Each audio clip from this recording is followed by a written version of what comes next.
6 a.m. The alarm shatters the darkness. Its shrill, insistent sound claws into your consciousness, pulling you out of a dream you weren't ready to leave. You instinctively hit snooze, bury your face in your pillow, and promise yourself just 5 more minutes. This has been your routine for years, the same pattern repeated every morning. Alarm, reluctance, snooze, repeat. But today, something in you is different. Today you've made a decision. You've declared silently but firmly that things will change. You don't yet know it, but this small decision will ripple through your life in ways you cannot imagine. Spoiler alert, the first 2 days will feel almost unbearable, but by day 30, you'll thank yourself for the choice you're making right now. 6:47 a.m. You finally force your body out of bed. Every joint and muscle protests as if reminding you of every day you didn't move, every habit you ignored. Legs ache, your head is heavy, and your eyes barely open. Your blankets, warm and inviting, whisper sweetly to your stubborn mind. Come back, rest, skip today. You know better, though. You know the only way forward is forward, even if it hurts. You step outside into the cool morning air. The first rays of sunlight filter through the trees and hit your eyes. Something inside shifts. Those rays reach deep into your brain, touching the suprachiasmatic nucleus, the Siang, the master biological clock that controls your circadian rhythm. Though you cannot feel it, your body is already listening. Cortisol, the stress hormone that helps wake you up, begins to rise. Your body starts to reset its internal schedule, quietly, invisibly. The day has begun. By day 3, the first subtle reward appears. You wake up 2 minutes before the alarm. For the first time in years, opening your eyes doesn't feel like stepping into an ambush. There's a strange lightness, a small but undeniable relief. You feel alert, surprisingly so, as you go about your morning. By 10 a.m. at work, you notice it again. Energy, clarity, focus. Your coworkers might notice a difference too. Someone casually asks if you got a haircut, maybe. You smile, keeping your little secret. You've surrendered to 6 a.m., and it's starting to transform you from the inside out. Day 5. You wake up with anticipation, a feeling so unfamiliar it almost startles you.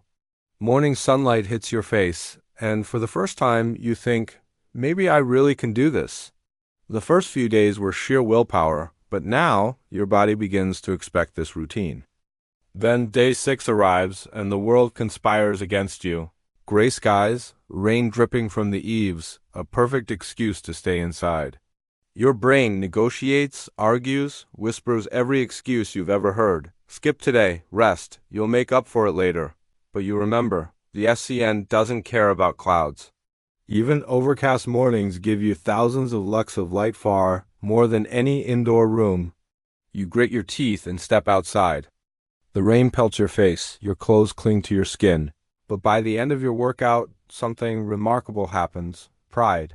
This is now a habit, a commitment, something that has begun to define you. On your way home, a neighbor gives you a bemused look. You're soaked, shivering, but you feel invincible. By day 7, the first week closes. You notice small but meaningful differences. Falling asleep 15 minutes earlier, feeling a touch more rested, and looking in the mirror to see your face less puffy, more alive. These changes are subtle but undeniable. The start of week 2 isn't cinematic. Legs ache, the alarm is still loud, your body still complains. You glance at yourself and wonder why your abs haven't popped overnight. But at a cellular level, things are happening. Glycogen storage patterns in your liver are optimizing. Fat oxidation is improving. Your metabolism is quietly recalibrating, and mitochondria are becoming more efficient. Invisible changes are occurring imperceptible to your eyes, but very real. By day 10, a tough workday stretches before you.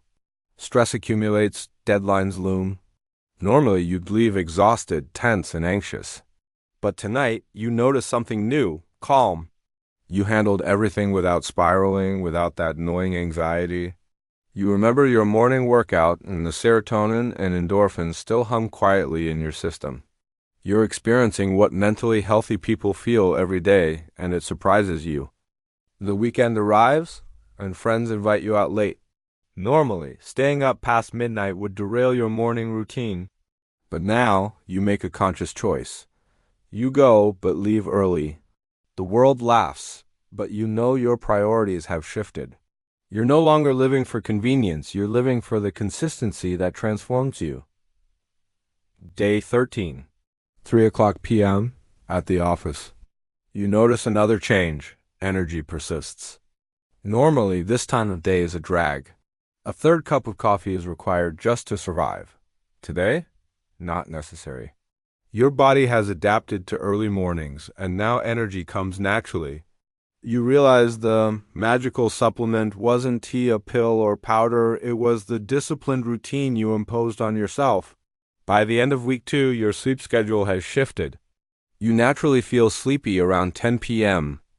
Your mornings are no longer violent confrontations with an alarm clock, and you even wake a few minutes early on some days. Neurotransmitters like serotonin have recalibrated, and for the first time in years, your mornings feel normal. Day 15. You get a random compliment from a stranger. You look really healthy. You're stunned. Later, examining yourself in the mirror, you notice it. Your skin is brighter, your eyes more alert, your posture confident. By day 19, a big presentation looms. Normally, anxiety would twist your stomach into knots. Today, it hits, but differently. Calm, controlled, focused. You step into the conference room with clarity, words flowing naturally. Afterward, your boss praises your performance, the same boss who barely noticed you weeks ago. That night, sleep comes effortlessly, uninterrupted. No tossing, no waking, no anxiety spiraling through the night. By the end of week 3, the habit has crossed a critical threshold. The behavior is no longer effortful, it's normal. Friends and colleagues notice. Your energy is steady, your mood resilient, your stress manageable. Week 4 begins with a small hiccup. You oversleep, panic flares. Have you lost all your progress? The day feels off, sluggish. Then it clicks. Your body now expects morning exercise. It's part of your rhythm, your internal schedule. Missing it is jarring. This revelation hits hard, but positively. Your productivity skyrockets. Projects that normally take a week are done 2 days early. Mental clarity in the morning and sustained energy in the afternoon feel like superpowers. Usable hours in your day seem to multiply, giving you the sense that time itself has expanded. Day 28. A friend notices the change and asks how to start. You show them your day 1 photo, then the current version of yourself. Body leaner, face brighter, posture confident. But you emphasize, the real change isn't physical, it's quality of life. Focus, mental resilience, and energy that lasts all day. Day 30. 5:58 a.m. You wake before the alarm, excited, ready, vibrant. Stepping outside, the sky is shifting from deep blue to pale purple, the world quiet and still, waiting. You glance in the mirror. This person looks like you, but somehow better, more alive, more awake, more yourself. You remember day 1, standing here, questioning why you started. Now, you understand, those still asleep are missing something transformative. Your phone buzzes, a message from the friend who mocked your early morning commitment weeks ago. How did you do this? I want to try too. You smile, type back, tomorrow. 6 o'clock a.m. I'll be waiting. 30 days is done, but this isn't the end. It's only the beginning. Chapter 1. The sun rises.